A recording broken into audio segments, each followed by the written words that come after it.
बताइए क्या रिलायंस इंडस्ट्रीज देश की सबसे बड़ी कंपनी और रिलायंस इंडस्ट्रीज की डीमर्ज आर्म रिलायंस जियो फाइनेंशियल की आज लिस्टिंग होने वाली है, तो ये दोनों कंपनियों को इन फोकस आपको रखना होगा। दरअसल ये कंपनी डीमर्ज हुई थी रिलायंस से और ये निफ्टी की 51वीं कंपनी थी। आज से अब वो वापस 50 में आएंगे।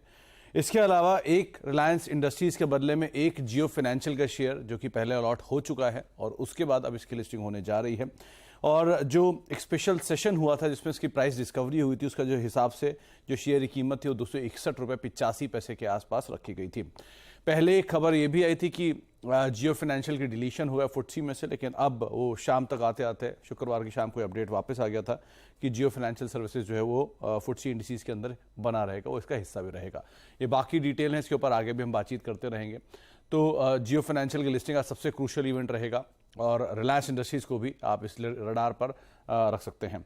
इसके अलावा कुछ और स्टॉक्स में एक टाइटन जिसके ऊपर आप ध्यान रखेंगे, जहां पर उन्होंने ये सैटरडे को अपडेट दिया कि कैरेटलेन जो कि ऑलरेडी उनकी सब्सिडरी है उसमें 27% स्टेक उन्होंने और खरीद लिया है। ये फैमिली से जिसकी जो कैरेटलेन ओन करते थे 4700 करोड़ रुपए के आसपास 4600 करोड़ रुपए के आसपास में ये पूरा सौदा होता हुआ दिखाई पड़ा है। महिंद्रा एंड महिंद्रा जहां पर उन्होंने मेंशन किया है कि वो वॉलंटरी कुछ XUV 700 के अंदर रिपेयर वर्क करेंगे, जहां पर वो इंस्पेक्ट करेंगे रादर, जिसमें इंजन बे करीब 1 लाख XUV 700 करेंगे। इसके अलावा वायरिंग लूम भी 8 जून से 28 जून तक के बीच की जो बनी हुई XUV 700 है उसके अंदर भी ये चेंजेस होते हुए दिखाई पड़ेंगे। लेकिन कोई ये उनकी तरफ से एक वॉलंटरी है, कोई दिक्कत नहीं है गाड़ियों में, लेकिन फिर भी वो इसकी एक मेंटेनेंस चेक करना चाह रहे हैं। इसके अलावा मुरुगप्पा फैमिली ने एक सेटलमेंट की बात कही है, ये कल एक अपडेट आया था। हालांकि उन्होंने बात मेंशन कर दी कि कोई बहुत लिस्टेड कंपनियों के ऊपर इसका इंपैक्ट नहीं होगा और कैसे इसको किया गया है, सेटलमेंट कैसा है, वो सीक्रेट रखा गया उनकी तरफ से, इसको डिस्क्लोज उन्होंने नहीं किया है।